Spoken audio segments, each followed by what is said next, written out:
Welcome back to episode 8 of the Green Line Gazette podcast. We're talking Bruins and end of season Hockey East results today. I'm joined by good friend, returning guest Jake, and PuckWatchingSTL co-host Luke Koenig. Guys, how we doing? Good. Doing great. Happy to be here. Yeah, I was first guest, so had to come back. That's right. You were the inaugural guest of the podcast. That is right.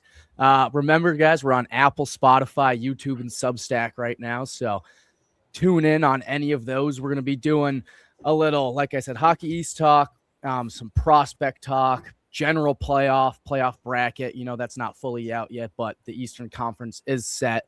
And then we got a little NHL Grid segment where we're going to test everybody's puck knowledge on today's grid.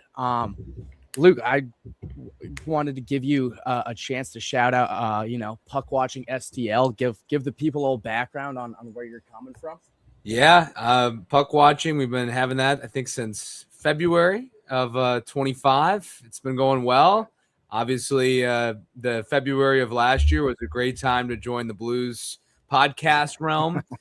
They started an unbelievable streak of 12 games in a row that year, made the playoffs, lost in game 7, whatever. It was a bummer for us, but thought it would be better this year. Had some great guests on, had Chris Pronger, Robert Thomas, bunch of great guys on the podcast. And like all the hype was being built up for this year by them. And it was pretty disappointing this year for at least for the podcast. It was pretty good in terms of our like viewership and everything and how we were perceived, but the team itself was not at all what we hoped it would be whatsoever.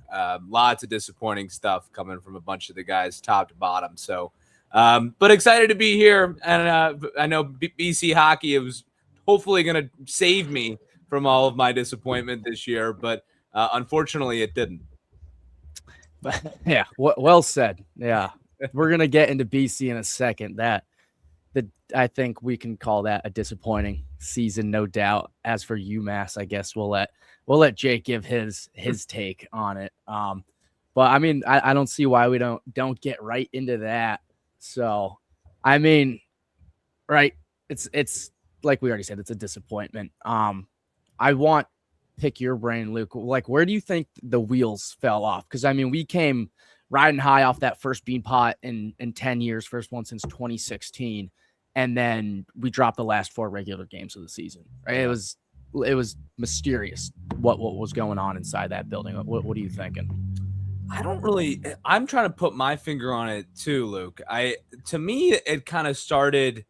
I don't know. After bean pot, like I was very confident with this team and just kind of the structure of everything. I thought the lines were starting to really mesh well and the consistency, because Greg Brown was known for doing that even last year when you had such a stacked roster, when you kept just jumbling these lines from, Hagen sometimes was playing with Stiga and could be playing with Leonard, sometimes with Perot. So it kind of always depended last year. And then it kind of became, I think, a little bit more consistent, especially when Letourneau started to really turn it on this year. And I thought that we were really starting to mesh very well as a team. And then I think the turning point, obviously after that big UConn win, was just those 4 games in a row that you lose at the end of the year. Like, that stuff can't happen. And if you're Greg Brown, you have to be a better motivator, I think, because I think if you win maybe 2 of those 4 games, you have that at-large bid. And unfortunately, you lost all 4 of them. And we were on, I know I was on the Northeastern one at the last game of the season, and I kept emphasizing, like, you have to find a way to beat these guys. Northeastern is not a very good team, but we always struggle against them. I don't know what it is. So, and obviously you get swept in that weekend series by BU. So, and obviously Jake's UMass guys. So, that was a big win for you guys. So, but overall, I think it was just those last 4 games. I can't escape. It can't escape from my mind. Yeah, I mean, we dropped from 12th in the MPI to 18, right? Yeah, we just lost the at-large bid like that in those 4 games. And it was so interesting, right? Because we win the Bean Pot, and then we go on to, I believe it was the Merrimack's. Yeah, it was the Merrimack series that me and you actually called. They lost that game in North Andover. Yeah. And that was before people were like, before the Hockey East tournament, where people were like, wait a minute, like this Merrimack team is solid. So you drop one to that Merrimack team, which in your mind, that's not a game you should be dropping. They weren't supposed to be good, right? They were the 8 seed going into the tournament. Yep. And but then you come back and you weekend sweep UConn, who had a great year. And you're like, oh, we are so back. Like it was just, bump in the road. It's the Hockey East, whatever. And then you get outscored 8-2 when you play BU. And it's like, I have no clue what's going on. I got to agree. I think Greg Brown has to change something. I mean, Jake, what do you say about hot seat? I mean, more about what's your saying, your little third base. Born on third base, thinks he had a triple. I mean, Greg Brown, great recruiter, can get any player he wants. But when it comes down to coaching, is it fair to say he hasn't won anything? I mean, one Beanpot with like the stack team. He had a line of Leonard, Perreault, and Smith and couldn't win it. Like, you're never going to get that again, realistically. Like, I think it's fair to question his coaching. Yeah, I mean, I think you raise a good point, and I guess I'll pick your guys' brains on this, but I'm a little bit on the fence on whether people should be impressed by winning the Beanpot, right? It is a 4-team tournament. Again, those 4 teams do happen to always be very good, right? So, that does make it hard. But if one of Brown's biggest achievements thus far, with all the players he's been able to bring in, is winning, a 4-team tournament that, gets hyped up a lot, sure. But I'm not too sure if it's the hardest thing to win. And a 20-15-1 season, 15 losses are the most he's had since, I believe, his first year in 2022. So I'm interested to see what we'll do. Our athletic department's known for, I think, complacency. We were hesitant to fire people. It took a while to pull the trigger on Earl Grant. So I don't know. What do you guys think about hot seat and about, winning the Beanpot, Greg Brown general? I would say that you're right to definitely question how difficult it is to win the Beanpot for sure. I mean, this year was a perfect example of it. I mean, you destroy Harvard, and then you also destroyed BU, which, I don't think people really were expecting that. But, 6-2, the final in that game. So definitely this year, I think, was a little bit of an anomaly when it comes to, normal Beanpot matchups and everything.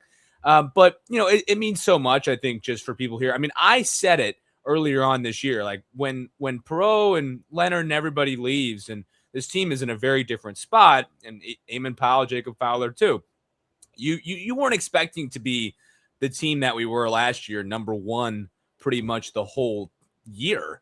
So you weren't expecting that, but I was hoping to, like, all right, if we win the Beanpot this year, maybe we can go on a little sneaky run, to see what happens in the tournament.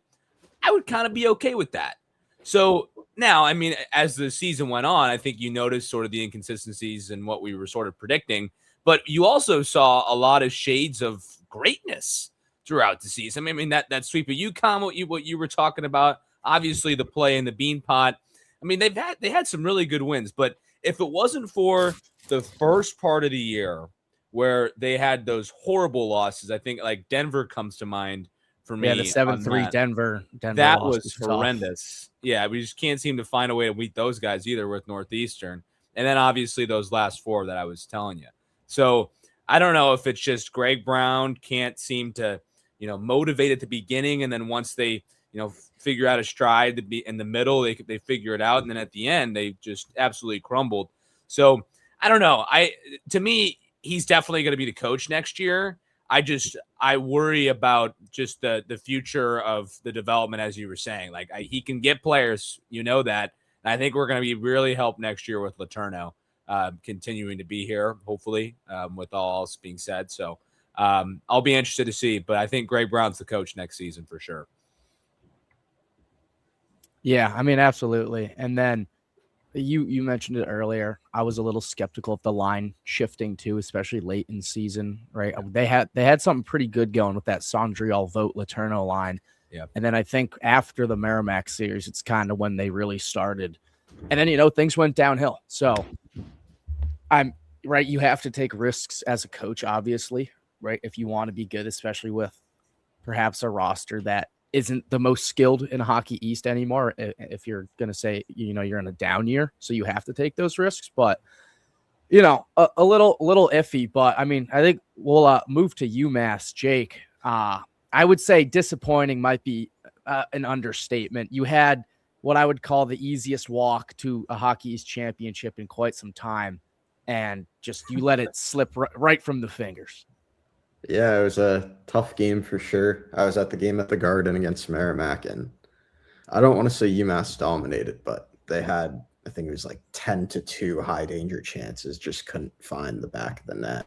And when I came on here the first time, I said, if we lose to Merrimack, like Old Takes Exposed, come get me. But it was just a tough game. Probably played well. Merrimack, team of destiny, I guess. Like 24-year-old old freshman. Team. I was going to say an old team of destiny. Sick of Justin Gill already, but yeah, I mean, there's not much to say. Like, the only player we're really losing going into next year is our goalie. Big loss. Should have won the Richter. Snubbed, but I mean, I guess it's just the season. It was a tough one. Yeah, I mean, or go for it. Like you guys. No, I was just gonna say, I will say with the Merrimack team and with how UMass to come to, I was impressed with them. I had never really seen them play, and Luke, you and I did that game, and I thought for sure BC was going to lose that game. They looked horrible in compared to what Merrimack was doing. And I'm not studied up on Merrimack right now, so I could probably not tell you any guys on that team. Yet they made the Hockey East and made the championship and ultimately won it. It's crazy to me. So I don't necessarily think that, it's a necessarily a horrible loss for UMass. Obviously, you guys should have won it, but I was impressed with them, at least from what I saw in that game against BC. But it speaks for itself. We'll see. I mean, yeah. Now it just leaves with Merrimack's Hockey East win. It's just UConn and Vermont are the odd two out of the 11 who have yet to take one down. I'm pretty shocked that UConn's never done it. I mean, I don't know if you guys have seen it's Toscano, like family ice form or whatever. Yeah. They just built like this insanely nice rink, I think about like 2 years ago. So, I mean, you saw them on the rise, right? Highest finish in Hockey East history, highest win total Hockey East history. Still can't get it done, but I mean, well, I think Merrimack might be a problem next year. I think it's fair to say Vermont will never win. They will never win Hockey. I mean, yeah, I was looking at Merrimack right now. I just pulled up the prep that I did. Pretty much their whole top six is all underclassmen. So, that's definitely something to look at. I mean, unless they enter the portal, which I haven't been really keeping track. So, I mean, literally everybody from Gill, who's the freshman, to, Lawande and Fitzpatrick. Like I remember all those guys that were, definitely making an impact against BC. But, I mean, the fact that they're all freshmen and sophomores able to keep up with BC and, like, guys like Hagens and Letourneau, even though they're underclassmen, but even the bigger guys throughout the lineup, like, that's impressive. So I'll definitely be interested to see. I did see they were returning 19 of 20 of their final game roster, so could run it back. But yeah, I mean, definitely be on the lookout. They play a gritty style of hockey out there in North Andover, no doubt.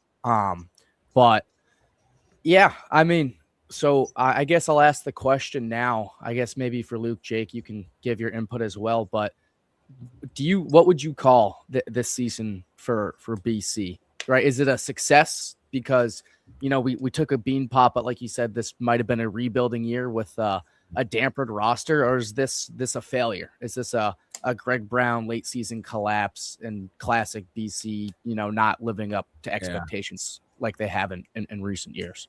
I think it's right in between failure and meeting expectations, at least from what I'm looking at. Like, in Greg Brown's eyes and probably the rest of the team, it's absolutely a failure. But I think you had to look at the season realistically and say you lost some big guys. Like, I think the biggest problem with the team going in, like, obviously you lost the big guys with Leonard Perreault, but it was Jacob Fowler, man. Like, losing that guy and then putting a freshman like Cloutier in there and just expecting him to kind of be the same guy, like if you're BC fans, like you just can't expect that. It's a really tough job.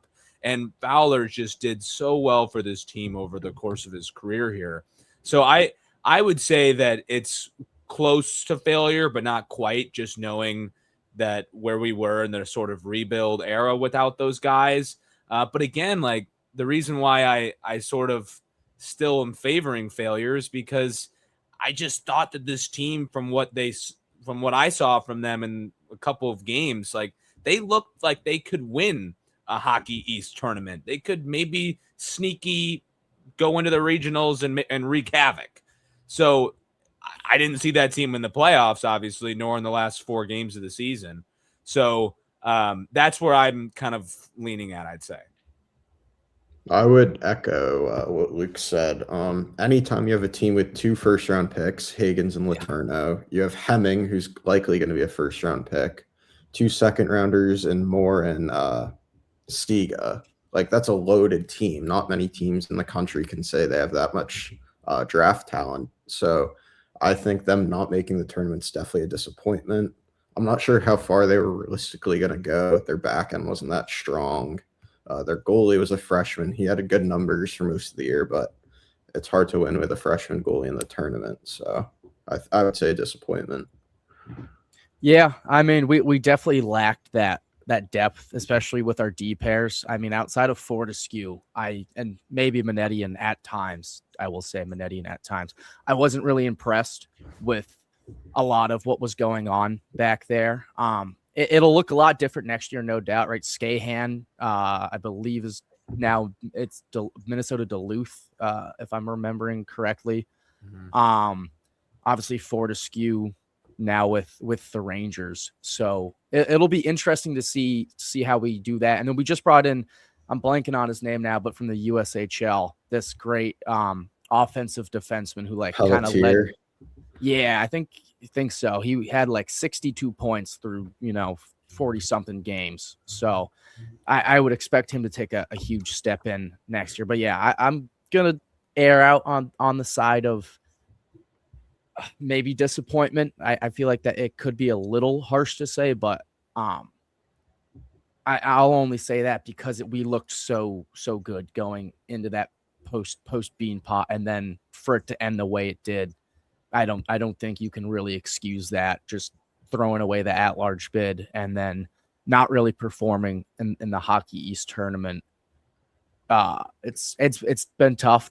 Since I've been at BC, we've lost this year, obviously, and then we lost, I believe it was 3-1 to 8 seed in Northeastern in Conti form last year in the Hockey East playoffs. So been a tough one. And then even last year we squeaked by Bentley 2-1 on a goal with like 2 minutes left. And then, Denver obviously just absolutely manhandled us. And, Denver's Denver, right? They just obviously won it for the 3rd time in 5 years. So, what are you going to do about that? But yeah, disappointing season. I really hope we come back stronger, and I think we will. We'll see where we go with the goalie thing. I don't know if Cloutier's the guy. I mean, again, hard to really pin it on a true freshman saying it's going to be your fault. It's a huge role, obviously, to step into, but only time will tell. We're going to move on to our next segment here. We're going to talk prospects for Bruins and Blues. Puck watching STL, I'll let you lead off, let you educate the people on what the future of St. Louis looks like. Oh, man. Well, where do I start? I'll tell you, first of all, that I was telling you, Luke, yesterday, I'm jealous of the Bruins and the way that they've been able to turn it around just in the matter of 2 seasons compared to what the Blues were. Because let's a little history lesson real quick. In 2023 or 22-23, the Blues traded everybody. And they got a bunch of first-round picks. They traded Ryan O'Reilly, they traded Vladimir Tarasenko, Ivan Barbashev, a bunch of other guys. And they got lots of first-round and future talent. And those guys are finally starting, those picks are finally starting to kind of get some NHL time. So this year, Otto Stenberg, Jimmy Snuggerud, Theo Lindstein. But the big guy right now is Jimmy Snuggerud, former Minnesota Gopher, great player, and probably one of the future goal scorers of the organization. And everybody loves him in St. Louis. I wrote this down. Yeah. Snuggerud was the third rookie Blue to record multiple goals and assists in a single game, which is pretty crazy for me. And like, it's showing that he's already kind of, at least in Blues history purposes, like really starting to break out, which is great to see. The other guys, it'll be interesting to see what happens, but the team is very young. Like you just traded away Braden Shen and Justin Falk, who were traded away to potential playoff teams with the Islanders and the Red Wings, and they both didn't make the playoffs, which is hilarious to me. And the team was much better off without him. We ended up like before the Olympic break happened, we were like, I think 14 points out of a wild card spot, I think 29th in the league. And I was like, all right, this is perfect. We'll be able to get a nice little lottery pick in the draft and probably have our highest pick in, I think, decades. And that didn't turn out to be the case. We went, I think it was 16-3-3, and with one game pending tonight. So that's not what I wanted at all, but that's what happened. Unfortunately, I wish that they would have, obviously maybe not, lost every game, but at least sort of got a spot in that lottery system. But now you're kind of at a point where you are only 4 points out of the playoffs, probably is what you'll finish at. And there's a lot of other teams that really kind of sucked at the end and are going to get better spots than us that are probably better than us as well as a team. So I don't know what it is with the Blues and the last, month of the season. Somehow they always make it happen, and it's not really for the best, I think. But either way, I'm excited for the future. But this year certainly didn't help it, knowing that you're not going to have a good spot at the draft probably next year. Yeah, what an interesting dilemma that is. I mean, just from a fan, it's like, obviously you want your team to win and you want to make that playoff push, but now you're in like purgatory. It's like no good draft pick. You've missed the playoffs. So like, what do you do now? And it's you tell your team. They call that the Jim Montgomery effect as the fired Bruins coach. That's right. Good enough to get you there, but can never get it done. Well, I love Montgomery. I really do. I think he's great for the team, and his son actually goes to my former high school. So I love that. But at the same time, like, I do understand what Bruins fans were saying when he was initially hired, in November of last year, where it's like, he definitely provides a spark to this team and definitely is a very good coach. But again, it's just always like coming up just short and what you probably should be doing. So, made the playoffs last year, almost won against the President's Trophy winners with the Jets, and then you crumble last minute. But it's a very, very weird dilemma. You're right, Luke. And I wish that it was different. And I could go on for hours about this because I've watched every game and I see, the same thing happening every time. So, and also the goaltending situation will be a very interesting dilemma as well in the next couple months, because Jordan Binnington, starter in the Olympics this year for Canada. I said it on the podcast the whole year. I think he's like not what he used to be, obviously, and shouldn't have been the starter for Canada. But he's a great clutch goalie, and I will never doubt that. But with an .873 save percentage this year, probably shouldn't be the Canadian Olympic goalie, let alone a starter for the Blues. So, but we have a good future, I think, with Joel Hofer, who's been really good this year. 9-10 with how bad the Blues have been this year. So pretty good stuff from him. So I'm excited for that too. Yeah, just at one of the all-time collapses last year. It's one of those things we like to talk about. It's like you get bored, so you put on YouTube and it's like top 100 American sports moments of the decade, and that one will probably always be there to haunt you. But I mean, things can turn around fast, right? I mean, even from the Bruins, right? Dead last in the East last year. Luke, we talked about this last night. World Juniors, I believe it was 2025 or 2024. We sent zero. We're the only NHL organization to send zero prospects to that entire tournament.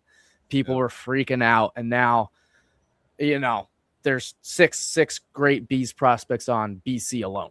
So, things can turn around. The Blues obviously look hopeful. But, I mean, yeah, the Binnington conversation is interesting. And you're in favor of him getting maybe not the boot because that sounds a little harsh, but the shown the door. I would never discount what he has done for the organization. Everybody loves him, and I still love him. I mean, the guy single-handedly brought us a Stanley Cup championship that year. He just did, and he was unbelievable. And that Game 7 especially, like that was just the peak of everything. So obviously I will never discount that, but the numbers speak for themselves, and people always try and make the argument. It's like, well, Jordan Binnington's the goalie on the St. Louis Blues. Like, yeah, but also Joel Hofer, the other guy's got basically a lot better save percentage at 9-10 compared to Jordan Binnington's.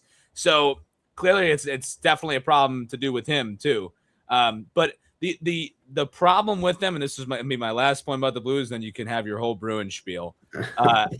The one reason why the Blues really were two reasons that were really bad this year, and it was the start that they had in October. Their goalies were the worst in the league. I'm talking Hofer and Binnington were second last and last in all of these save percentage and goals against average categories. And then also the injuries piled up this year for us too. Once we got everybody back post Olympics, then obviously everything started to mesh well, I guess. But anyway, I digress. But it's a very intriguing dilemma, Luke, and I'm excited to be a part of the journey. Obviously, I love talking about him. But it's I'd rather be in the Bruins situation, no doubt. Yeah, I mean, we can let me share it on screen really quick. One of my favorite. I love looking at like the advanced goalie stuff, especially with Swayman and all that. But I mean, yeah, there's Hofer right there. I mean, not horrible, right? 12th in the league. I think. I mean, you've certainly watched more Blues than I have, obviously, but I think he will. I think he'll fit right in. I don't see much of. Keep scrolling down, Luke. There. Let's see. I was gonna say because I don't see Ben. Hey, I see Swayman now. Sorokin, Vasilevsky, obviously, but let's see. Keep going. There's Hofer. Just keep on going. Is it that bad? Keep going. We're in the 40s now for all those Michael who are DiPietro not watching. There's Corpy. There's Corpy, by the way. 48. We're still going. If you're not on YouTube or Substack and you can't see, we're going through some advanced goalie stats. We have now hit the 70s. If you're behind the Oilers goalies, you know you're bad. Keep going. Bobrovsky, Olmark. Did I miss? There. Oh my God. That is the last one.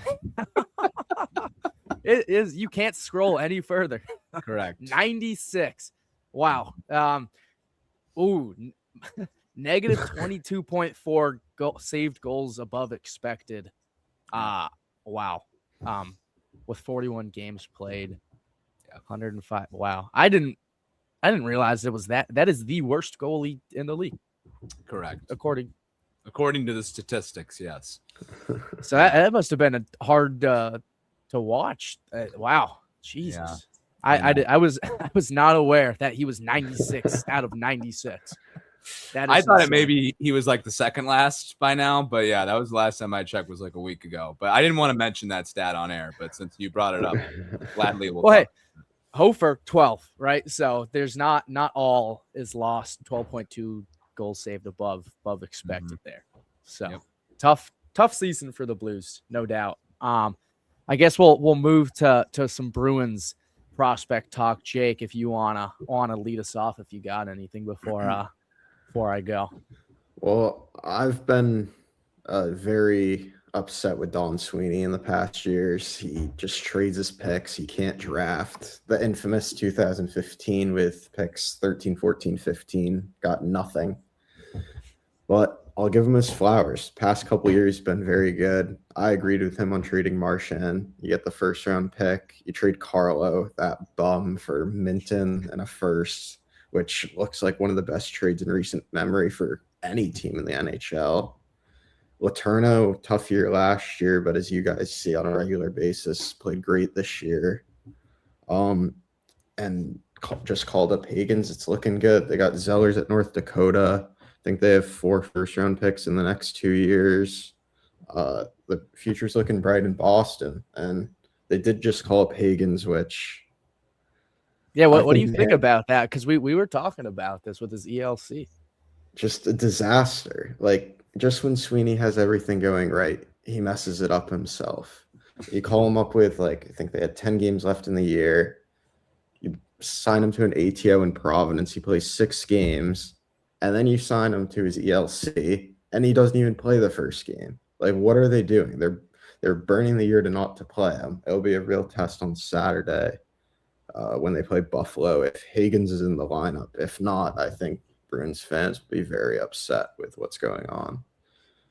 I mean, yeah, indeed. I think he has to be in the lineup. For those who have watched the games, he's been very good. Obviously, that first assist, secondary assist in his first game. But even that second game, he forechecks like a maniac. He's always putting pressure. Like he's gassing himself. That third line, like they're calling it like the kid line of Higgins, Minton, and Kushi is like just it's beautiful to watch. If they leave him out of the game 1 lineup, like I might turn the TV off. Like, and let's not act like genuinely. Buffalo's some heavy team. They're not the Panthers. They're more of a skill team. Like Tage is obviously big, but they have a lot of smaller guys like Doan and McLeod. So I think it'd be a perfect series to throw him into. Additionally, no one wants to see Reichel or Isamont or Steves. It's just like traffic cones out there. So I want Higgins in the lineup, get him on PP2, and go from there. Yeah, I got to agree. I was getting tired of the Reichel Steves. Even, I mean, that fourth line now has been better with Janot and Corrali and, Castleck like really can't stop scoring. I know, like absolute grinder. But yeah, I think if Higgins doesn't have a spot, you might have to nuke the entire organization. And I really wouldn't put it past Sweeney and Coda to make a boneheaded decision like that. But I mean, we could also talk about BC's 6 draft picks, who I think for the most part played quite well this year. Obviously Higgins, Hobie Baker, top 10 nominee, Beanpot MVP, first team All Hockey East, first team All American.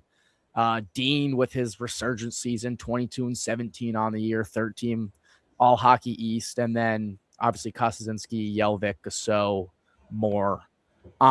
I don't know if you guys saw this, Luke. I don't know if you saw this either, but we were talking about this last night with Gasso or Gasso's agent. There was a tweet and a report about this, was demanding NHL games for Gasso. And if he was not given those NHL games, which he clearly has not been given, he was going to enter free agency in August. So, I mean, what is that? What does that mean about Providence? Jake, I know this is you love talking about developing prospects and Providence. Like, dude, you're a 7th round pick. You've proved nothing in college. Like, and you're going to have your agent like hold the Bruins hostage. Like, who do you think you are? I don't go to free agency, go sign with another team, like see what happens. Like, it didn't even piss me off. It just annoyed me. Cause like the entitlement of these college kids to come out of like college thinking they're all that when they have nothing to show for it. Like, I don't know. But additionally, like I wouldn't want to go to Providence either. Who wants to go to Providence? Like it's a nothing city. Like they don't develop players there, which we've talked about, Luke. Like Lysel's been there for years, Placha's been there for years. They got nothing to show for it there either. So I guess it was a lose-lose situation for Gasso, but I don't he's not as good as he thinks he is. Yeah, I think that Gasso is like, in terms of this year, I thought when he was healthy, he was a really good member of the team and very valuable for BC. Now, in terms of the greater realm of the NHL, I'm not sure how he'd fit in. However, if he was, released all of a sudden and, as a free agent in the market, I told Luke yesterday, I will be emailing the GM of the Blues to say, please give him a call because he's a valuable guy. Again, 7th round pick, as you said, Jake, no doubt. There's a reason why he was a 7th round pick, but Remember when BC made that national championship run? He was instrumental on that line. It was Gauthier or Cutter Gauthier, him and Yelvik. That was one of the best lines in college hockey. So, and he was an instrumental part of that. So just keep that in mind. But again, Doug Armstrong, Alex Steen need to start calling that guy if he hits the market, no doubt. It's funny you mentioned that line. Something about entitlement on that one. I think Jake's UMass bias is shining through here a little bit. If I had to take a stab, I mean, I would present the other angle that you kind of, Jake, that you gave, where I think if you're Gasseau and you think you're good enough to play in the NHL and get real minutes, which I think he definitely is, but then you look at Providence, it's a graveyard for prospects. You say, I don't want to go there. I don't want to play in the AHL for 5 years and be basically forgotten about. So, maybe I do force my hand because I don't believe that Providence can develop me, and I believe that I can, take NHL minutes now. So I think it highlights a lot of things, right? Maybe there's entitlement out of college players now, especially with NIL and, whatever you want to say about that. I think it highlights a big problem in the Bruins organization with our developmental structure and our shot callers, right? And Don Sweeney and co. So it's definitely a very interesting situation. And I got to say, I side with Luke. I don't blame him. Like, why would you go to Providence? And if you're any other team, if he goes to free agency in August, you make that phone call and you say, you come play for us, right? Like, I think the Bruins would be a little foolish to let him walk, but I will add to that the way it's going though. Jack Musa of UMass, he had an offer from the Bruins and he turned Providence down in return for his senior year. I think NIL definitely helps with that. I wouldn't be shocked if he's making mid 6 figures next year to return, but just like now the new landscape. Yeah, I don't blame Musa either. I wouldn't go.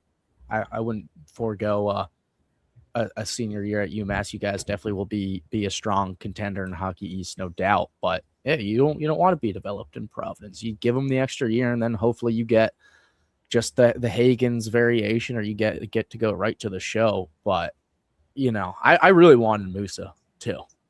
Right, like great player. I love watching him when I've seen him play. So tough one for him not to come to Providence. But again, don't blame him too much. I'll add something real quick too. Do you guys know where the AHL affiliate is for the Blues? Is it Springfield Thunderbirds, right? It sure is, right. And everybody is so weirded out when I say that. They're like, why is it in Massachusetts, especially in Springfield, let alone? And by the way, I share the same point. People that go to Springfield for some reason also don't turn out very well for the Blues. Snuggerud did not go to Springfield when he was brought up. And then the young guys who are currently in the NHL level that just got sent down actually for the AHL playoffs, I think is the Stenberg and Lindstein. Those guys are not the guys who at least we maybe thought yet, obviously plenty of time, but they played on Springfield for a long time too. So something, definitely a little trend, I would say, among Massachusetts AHL teams. We'll have to say, let's keep that in mind. I just think if a player is good enough, it doesn't matter what they do in the AHL. Like I don't think it's going to make or break their future. So I just don't get the point in sending them there. Yeah. I hope we can avoid that with Letourneau next year. I think even with his frame and his build, I think he's, maybe get him a little heavier, sure, whatever. But I think he is pretty NHL ready. And if he gets sent to Providence, I'm going to be pretty upset about that. But again, I would not put it past Sweeney and co to send him to Providence for a little stint, even though I think that would be idiotic of him to do so. Happy he's returning though to BC. He's going to be, with Hagens gone, he's going to be our guy now, right? He's going to be that centerpiece. So hopefully he slots in nicely for the Bees in the coming years. But yeah, bright future ahead, I think, for both of our organizations here. Glad we share the same resentments too about our AHL New England affiliates. It's kind of I didn't really know that about Springfield, that they weren't great at development. Spend too much time at MGM. It is like a 5-minute walk. So you know. Oh, man. Seen a couple there. Not working. All right. All right. I guess we could talk playoffs now. I mean, whatever direction you guys want to go with this. Obviously, I have some Bruins stuff, but we can talk general shop talk as well if anyone wants to, share something they feel passionate about here. Well, I'll start. I was telling Luke this last night. I'm a soft spot type of guy for the Buffalo Sabres. And I'll tell you, Jake, cousin, Buffalo, lots of connection there. And I was there for Bill's Pats at Highmark, that last one. It was incredible. But I will say, and I know when we were talking about our talking points here, Luke, it was like, is Buffalo fraudulent? And I don't really think they are. I think it's been a matter of time before their longest rebuild ever, it seems like, is going to end, since really 2011, since they've made the playoffs. And Doc Emmerich was still in his prime when he was broadcasting those games in the playoffs. But the guy here that's going to make the impact, I think, is obviously Tage Thompson. Like, just the physical presence that he can provide, just as this big guy out there. And one of the big stats about him that I was doing before this was like, his shot is absolutely crazy. 100 miles an hour plus. I think he has the most in the NHL. I think he clocked it at a 106 or something at some point this year, which is, I think, the top spot. But also, I think we talked a little bit about it earlier with like the physical edge with the playoffs. I think Buffalo definitely is inferior to the Bruins on that. However, there is one guy that's going to potentially do some damage to some Bruins forwards, like a guy like Higgins, because I'll tell you in a second, it's Logan Stanley, former Jet. Last year we saw him in the playoffs against the Blues, and Stanley absolutely laid out Jordan Kyrou last year, and he didn't do anything the rest of the series. So if that happens to somebody on the Bruins, like a Morgan Geekie-esque type player, or maybe even a Higgins, that could spell trouble for sure. And speaking from experience myself. So wanted to throw that out there, but that's just my Sabres little spiel. Yeah, I mean, interesting take. On the part, if they're fraudulent, right? A lot of these players rostered for the Sabres lack real playoff experience, right. But I've again, like I always do, sit on the fence. I'm really torn between is that a real thing, right? You just had, one of the best seasons in organization history. And I mean, I can't remember the last time they were this good, leading the East, whatever. If you don't have playoff experience, does that really matter? Like, you just tore through the regular season. Now is something magically going to change that when you get to the playoffs, all of a sudden this magical playoff experience you don't possess is gonna haunt you, and the Bruins are really gonna give you a run for your money? And I could really go both ways on this. I could say, no, that sounds silly. You watch them play these teams in the regular season. It's not like much will change.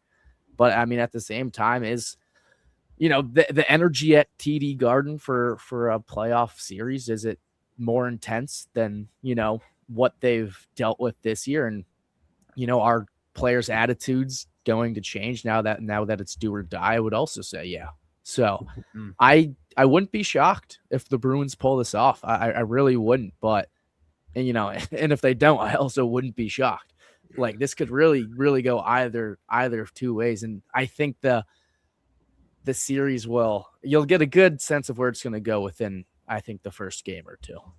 If the Bruins are going to be competitive, it's going to be a competitive game. But if, Sabres come out swinging, it's going to be hard for the Bees to claw back from that, especially just with, the lines that we're dealing with and whatnot.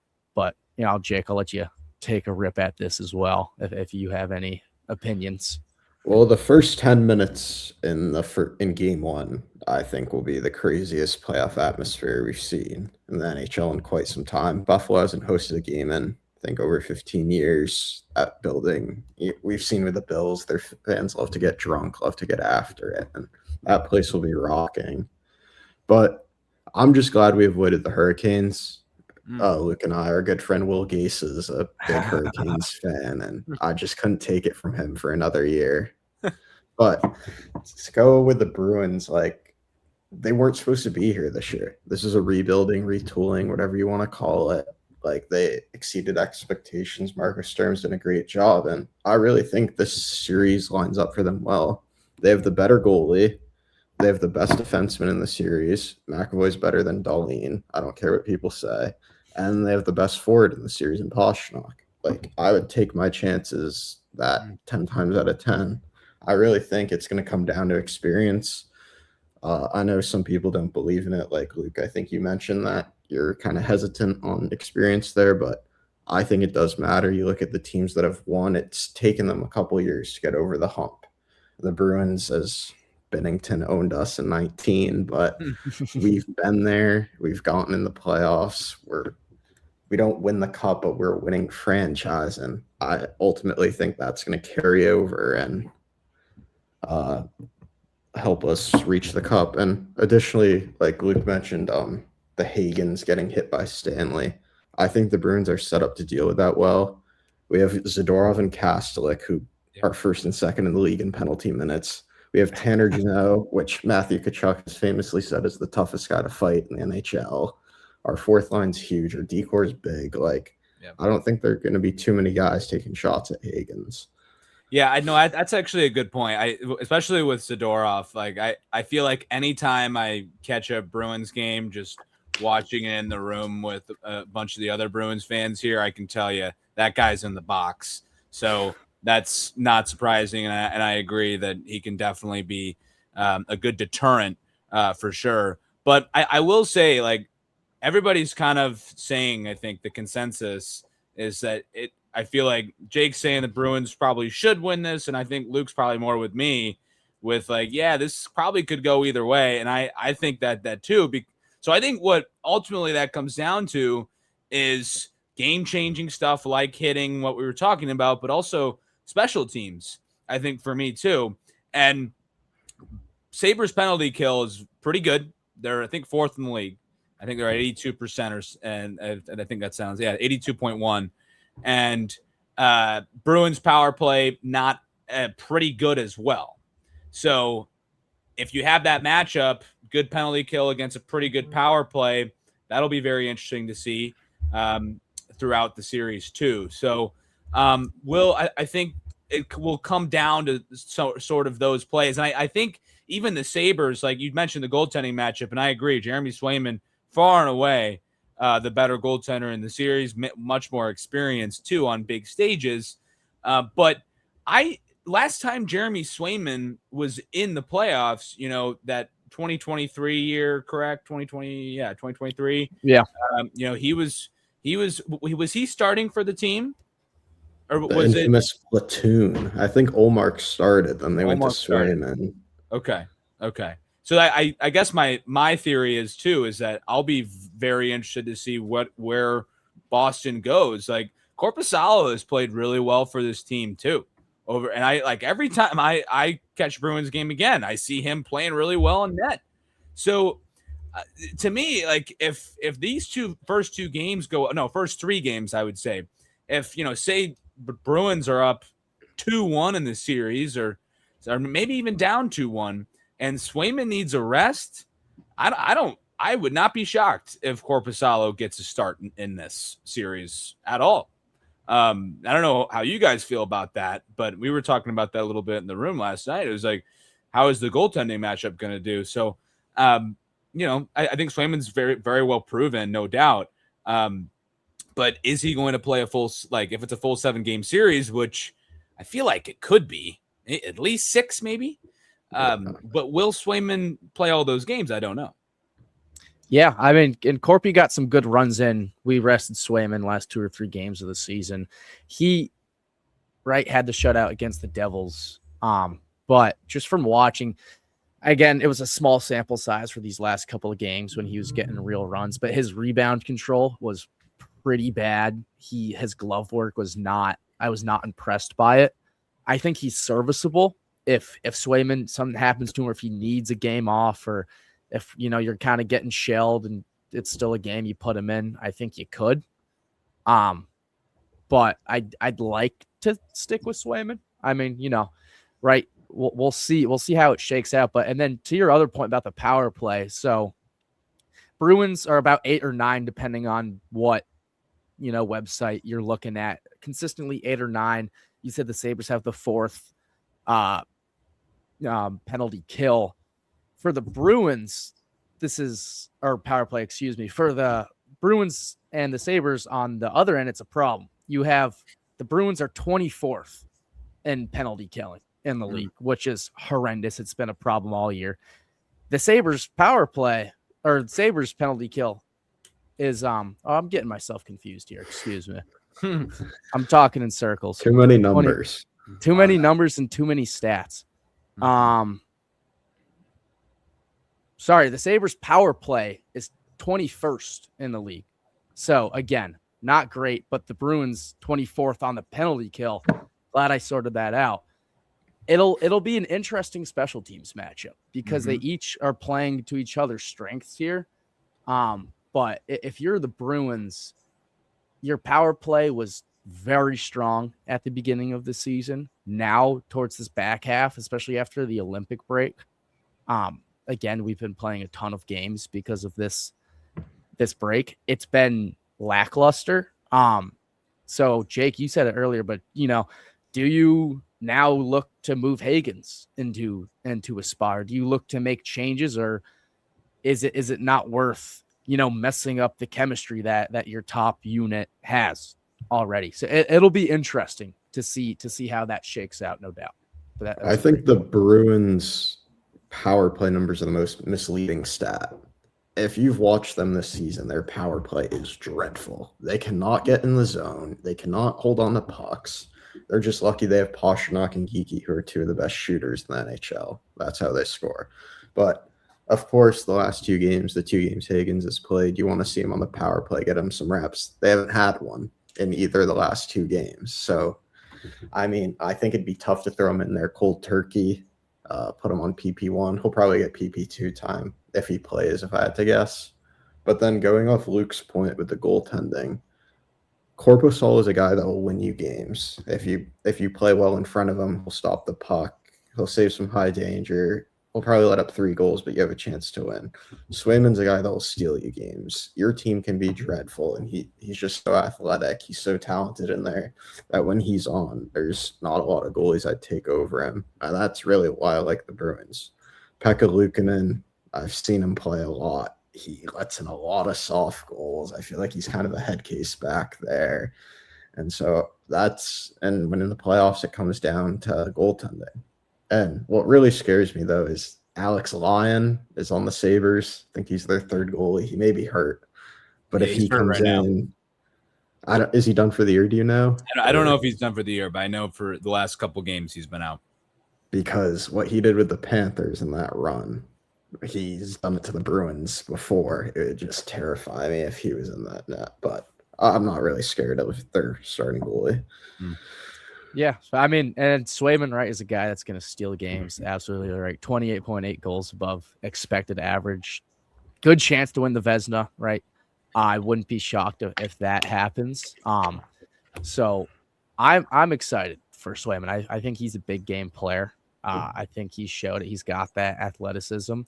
Again, you said it. Like, how are our guys going to play in front of them? Like our D unit is, Don Sweeney's grit, piss, and vinegar line, right? That's why we brought Zadorov, and Janelle, because they're these gritty big guys that are really gonna grind it on your D pairs or the 4th line, or wherever you have them. So, I mean, if the Bruins bring their grit, piss, and vinegar all the way to Buffalo, I think it shakes out well for them, especially if they if they help Swayman, right? Obviously already amazing on his own. You just, the more help you give him, the better he's going to get. So I think, great point there on Swayman. And then I don't know if I agree though on Korpisalo. If you can win games with him, if you can win important games, I should say, from all the stuff I've watched from him, it's, I already said it, his blocker work and his rebound control it's a little scary to watch, especially in that Devils game. We got really lucky that they scored. They could have had like 5. It was, I don't know how they didn't find the back of the net. Like he was just spilling pucks right in his crease, right back into the slot. And the Devils are going to devil and, miss every shot. But, interesting stuff going on there. No doubt. If you guys are all set, we could go a little last segment here, get the NHL grid of the the day up. Let me share my screen. I haven't done one of these in a while, so I may be a bit rusty. Test your puck knowledge. There we go. All right. We got the Blues on here. So we're gonna be in a good spot. No doubt. All right. I mean, well, and for those watching, if you've never played this game, basically you need to be naming players that, for the top left corner, it's a player that's played for the Blues and the Jets. But the point of the game is to get a very niche player. You want the lowest percentage points possible. So, all right, let's get into it. Anybody got some? I got one idea for the top left as a Mass native, but I don't know. Talking about Sanford? No, Keith Tkachuk from Melrose, Massachusetts. But okay. I don't know. I only know that because my girlfriend's family is from Melrose and her dad's a big puck watcher and he's talked to me about Keith Tkachuk. I mean, I've never watched the guy play. I mean, I think he retired quite some time ago, but Mass guy, North Shore. I know he played for both of these teams. We could throw him in there, but I mean, Luke, if lower percentage, I would say would be Zach Sanford for sure. Zach Sanford, Salem, Mass. Native. Really? Former Blue, won the cup with them 2019. How do you spell that last name? Are you saying Sanford? Sanford. Oh, it's right there. I don't even think he's in the league anymore. Just go to Zach and it popped up. Oh, it did. Zachary Sanford, this fella? Yeah. There we go. Yeah. All right. I guess we'll get the percentage at the end of it. Oh, well. Good. All right. Good start there. That's a hot start. I didn't know. So he's a Salem guy? Yeah, he is. Is that true? And he scored in Game 7, and I remember Doc Emmerich's call, the Salem, Mass native. Yeah. All righty. All right. There you go. All right. One for 9. And we only have 8 guesses left. You only get 9. So we got to nail it here. We got Blues, Hurricanes. Jeez. I have one on top of my head. Did Alex Steen play for the Canes? I don't think he did. No. That was my I think he was with the Blues his whole career. I mean, I think he maybe like one other team, but for most of his career at least. I don't think it was the Canes. Canes. I gotta channel my inner Gesa here. I'm trying to remember if he's ever told me stuff about this. I mean, I know Rod Bredemore was Blue for sure, and he was captain of the Canes when they won the cup. That's probably a pretty popular guess, but if you want to go with it, how do you spell that? Rod? Yeah, just Rod. Another fraud. Yeah. What's his last name? Bredemore. Brind. Yeah. There we go. Okay. All right. I mean, next up, I think there's a pretty obvious one. You could go Gretzky here if we really draw any blanks. But I mean, that's the only one I can think of. So okay. I got a couple. Okay. All right. Well, who do you Broberg. think? Yeah. Good call. Recently traded. And Holloway. Those are the 2 I had. I also have a deeper pull. Deeper. Nail Yakupov. His name is Nail, like Nail Yakupov, something like that. Former first overall pick, one of the worst ever first overall picks ever. and the Oilers had him, and turned out to be nothing, and the Blues picked him up for trash in like 2014, I want to say, maybe even earlier. Wow. All right, the Russian last played in 2018. There you go. There we go. Wow. I think it's gonna be a pretty good percentage, guys. I think we're gonna get up there. Okay. All right. So now we can go. Now we're going Stars Jets. I can think of, off the top of my head, I can think of Lentonen, Carey, because I think he was. I think he wore the A for both teams, or at least for the Stars. Unless he might have played for the Sens. Carey Lentonen. That's the only one I think. The goalie, you're saying? Yeah. Okay. I swear he lettered for the Stars, unless I'm getting. He definitely was on the Stars. I just don't know if he was on the Jets. Oh, It's a good question. This one I have nothing for. I have the next one if we want an easy. we can skip. We can skip Let's over skip that.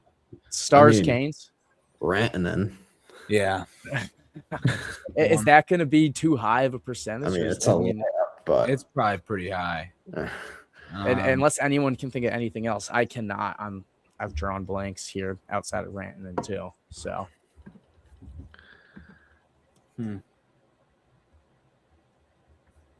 Yeah, I think you put Rantanen down for now. did Michael Bunting play for the Stars? Feel Is like he on the Stars? I feel like he is.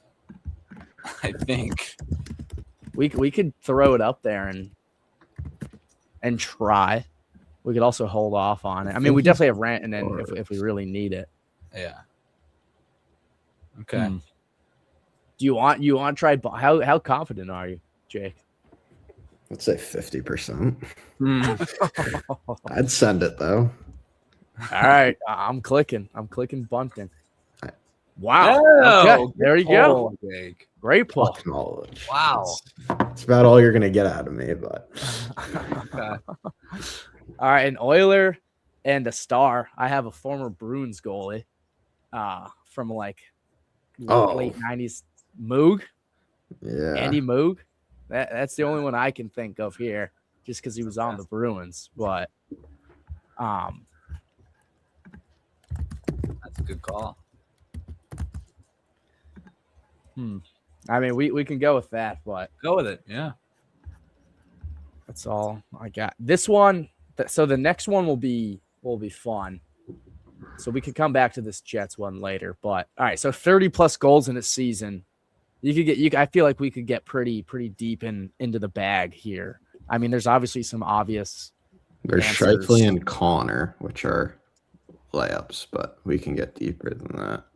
Yeah. Like I had Velarde, but that was this year, so like that's going to be quite common. Trying to think, did Ehlers score 30 when he was with the Jets? I don't know. It's a good question. I haven't watched too many Jets games to be honest. Well, Line definitely scored 30 when he was there. Yeah. I thought Blake Wheeler, but I don't think he ever got 30. Yeah, 30 for Blake Wheeler. 30 is a lot. Yeah, it is. Yeah. I know for sure Line got there, which is probably a deeper pull than what Shifley and Connor would be. I don't know if anybody else would have before. I don't know anything past like 2017 Jets. Like I could not tell you anybody from there. We could throw. What was his name? How do you spell that? Line. Did Colby Armstrong ever get 30? Oh, Colby. Shout out the arm dog. Last act. I don't know. I mean, if Luke, are you, so you're pretty sure that you're. I'm certain on Line, but I don't know. I wouldn't go Armstrong. Yeah, that's like a. So how do we spell in Line here? Laine. Patrick. Yep. This is our guy. Yeah. There we go. Yeah. All right, there we go. Canes. Svetch. He hit 30. Aho, Jarvis, Stahl. I mean, it's all recent though. I think he did, didn't he? Again, this is all my Gasa knowledge. I just remember listening to Gasa yap about Aho this. definitely had 30. I feel like. And siege parties. Yeah. Sebastian Aho. I'd say Aho looks like Greta Thunberg. And he'd get very mad at me. Gotta love Gase. Shout out to Will Gase, man. Burns definitely never got 30. No, I don't think so. Kings are so like mid. One of the Stahl brothers. Yeah, one of them did. I mean, I would say have a 30 goal when he was there. Ooh, that's a good. I don't know if he was quite at 30. Probably tight. He's around 80 points, so yeah, it's possible. It is possible. He got traded last year. I feel like he was still pretty good that time. The question was, he scoring 30? So good. I mean, Pasta put up over 100 this year with only 29 goals. So I mean, you really never. Yeah. You never know. Unless I mean, you got it with Aho and Svechnikov for sure. I just don't. Yeah. I have to think about that. Nietzsche's. I feel like you did. We could try it. I mean, I feel like you did. But again, I'm just spitballing. We're just speculating. Spitballing. What percentage are you at? I'm definitely more than 50, but probably not more than 75. Probably not more than 75. All right, then let's go with it. Okay. How are we spelling this last name? Necas. Oh, God. There it is. Wow. Okay. All right. This one. There we go. Deep into the bag. McDavid. I don't know. Gretzky, Draisaitl, Hyman. Nugent Hopkins or whatever his name is. I have an older one. Eberle definitely got there. Okay. I think Eberle is probably the one then, because that's the least known out of all those. That was 2016 probably around there. Oh, there. We'll delay. Whoa! I got the delay there. I was like, we might have just sold it. All right, back to if we want to go for 9 for 9 here, back to the Jets Stars. I literally don't know. The only one I had was Carrier Linton, and maybe I think he played for the Jets, but it really could have been like the Sens or like the Flames or all. It was definitely a Canadian team. Morrissey. Did Ryan Suter ever play for the Jets? I think he was the Wild the majority of his.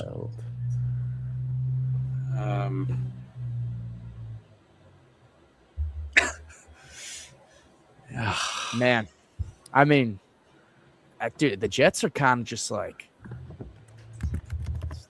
it's like forgettable. They're horrible. I mean, they're not horrible, but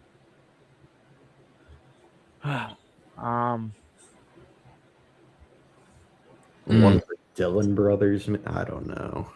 The Jets are just like irrelevant.